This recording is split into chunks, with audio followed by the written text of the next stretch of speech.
video I'm gonna show you how to make your iPhone screen never turn off, keep display always on.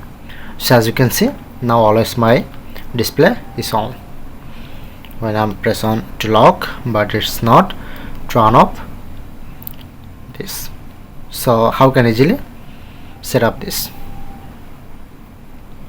So simply at first open your settings. So this method will work any iPhone. As you can see,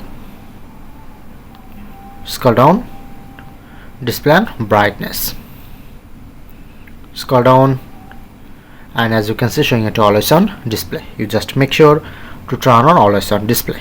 Okay, now it's turn off, that means lock display, and when you turn on always on display, and now set up this. So that's it.